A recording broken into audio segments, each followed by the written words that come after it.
Scientist ध्यान से काटने वाले चाकू का इस्तेमाल कर रहा था, लेकिन जब उसने हेलमेट खोला तो उसके सामने एक अनजान जीव दिखाई दिया।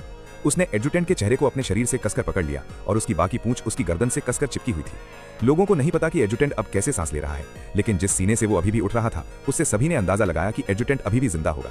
अपने साथी को बचाने के लिए आयशी ने एक कैंची उठाई और मॉन्स्टर का हाथ काटने के लिए तैयार हो गया, लेकिन मॉन्स्टर को खतरा महसूस हो रहा था। उसने अपनी पूंछ से एडजुटेंट की गर्दन को कसना शुरू कर दिया। आयशी ने यह देखा और उसे अपने हाथ में रखा टूल नीचे रखना पड़ा। उसने पहले एक डिवाइस से एडजुटेंट को स्कैन करने का फैसला किया। हालांकि नतीजा सभी के लिए चौंकाने वाला था। पता चला कि मॉन्स्टर का एक हाथ एडजुटेंट के गले में गहराई तक चला गया था। यह हाथ न सिर्फ एडजुटेंट की नींद को सुन्न कर सकता है, बल्कि टारगेट को जिंदा रखने के लिए ऑक्सीजन भी भेजता रहता है। अगर वे अभी मॉन्स्टर को मार देते हैं तो ऑक्सीजन की सप्लाई खत्म होने के बाद एडजुटेंट तुरंत मर सकता है। लेकिन अब कोई बेहतर तरीका नहीं है। कैप्टन ने पहले मॉन्स्टर को नीचे उतारने का फैसला किया। एडजुटेंट को बचाने के लिए गॉज का एक टुकड़ा इस्तेमाल करने के बाद कैप्टन ने तुरंत कटिंग मशीन का इस्तेमाल करना शुरू कर दिया। लेकिन जैसे ही मॉन्स्टर का हाथ उसके पास से गुजरा, घाव से एक पीला लिक्विड निकला और इस लिक्विड में बहुत तेज जंग लगती है। इससे जहाज का डेक भी पिघल गया था।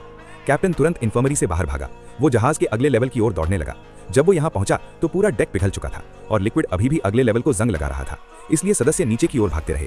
यहाँ उन्हें जहाज के पिघलने के निशान दिखे। अच्छी बात यह थी कि इस समय लिक्विड का जंग बहुत कम हो गया था। कैप्टन आखिरकार रिलैक्स हुआ।